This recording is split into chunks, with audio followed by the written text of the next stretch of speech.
रामधारी गुप्ता खंड 2 प्रतिलेखन संख्या 4 गति 85 शब्द प्रति मिनट। Ready start. महोदय, कोसी नदी जिसे शोक और दुख का सूचक माना जाता है, इस वर्ष फिर अपने प्रकोप से महान हानि का कारण बनी। अब इस नदी पर काबू पाने और इसकी उपद्रवी लीला समाप्त करने के लिए भी योजना तैयार हो गई है। इस योजना की रूपरेखा तैयार हो चुकी है और निर्माण का काम हाथ में लिया जा चुका है। आशा है इस योजना के निर्माण से बड़े पैमाने पर जनसाधारण को सेवाएं उपलब्ध होंगी।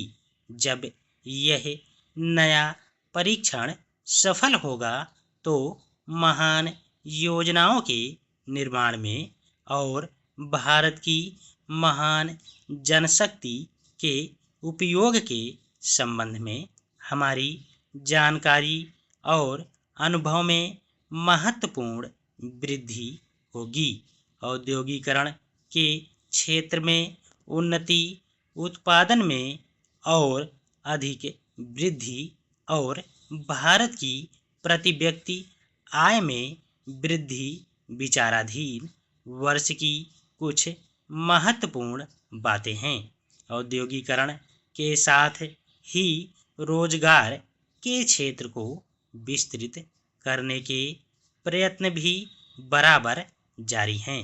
कुटीर उद्योगों और घरेलू धंधों को प्रोत्साहन देकर औद्योगिकरण और रोजगार में समुचित संतुलन स्थापित करने का प्रयास किया जा रहा है। यह बात सभी स्वीकार करते हैं कि यदि भारत के जनसाधारण को उदासीनता और हार मानने की भावना से मुक्त करना है तो बढ़ती हुई बेरोजगारी को दूर करने का उपाय करना होगा। इस दिशा में घरेलू उद्योग धंधे बहुत से लोगों को आंशिक या पूर्ण उपयोगी काम देकर इस समस्या का बहुत कुछ समाधान कर सकते हैं। इसीलिए पंचवर्षीय योजनाओं में पुराने घरेलू उद्योगों को पुनर्जीवित करने और चालू कुटीर उद्योगों को प्रोत्साहन देने की व्यवस्था की जा रही है। विदेशी मामलों के क्षेत्र में हमारी सफलता और भी अधिक है। हमारी नीति, जिसे मैं सक्रिय और स्वोद्देश्य तटस्थता की नीति कहना चाहूँगा, वास्तविक व्यवहार में किसी भी देश अथवा यहाँ के लोगों को अपनी शत्रु ना समझने की नीति है। इस नीति के फलस्वरूप हमें विश्व शांति के पक्ष की कुछ सेवा करने का अवसर मिला है।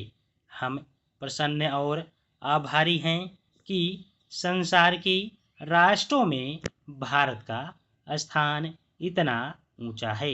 इंडोचीन निरीक्षण और नियंत्रण अंतर्राष्ट्रीय आयोग की अध्यक्षता हमने स्वेच्छा से स्वीकार की है और हमारे नागरिक यथासाध्य उस देश में शांतिपूर्ण निर्वाचन संबंधी समस्याओं का सामना कर रहे हैं। हम सभी राष्ट्रीय अथवा अंतर्राष्ट्रीय समस्याओं का निपटारा शांतिपूर्ण ढंग से चाहते हैं। मुझे बहुत प्रसन्नता है कि भारत में फ्रांसीसी बस्तियों की समस्या शांति और सद्भावना के वातावरण में सुलझ सकी है।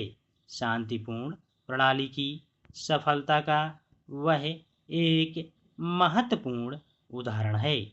दुर्भाग्य से भारत में पुर्तगाली बस्तियों की ऐसी ही समस्या को सुलझाने की दिशा में प्रगति नहीं की जा सकी। मैं आशा करता हूँ कि पुर्तगाल इन बस्तियों में रहने वाले लोगों के स्वाधीनता के अधिकार को स्वीकार करेगा और फ्रांस और ब्रिटेन की सरकारों का अनुसरण करेगा। जैसे ही यह वर्ष समाप्त हो रहा है, हम अपने सबसे निकट के पड़ोसी पाकिस्तान के साथ अपने संबंधों में अपने सुखद परिवर्तन देखते हैं। पाकिस्तान के लिए हमारे हृदय में सदैव से पूर्ण सद्भावना और शुभकामनाएं हैं।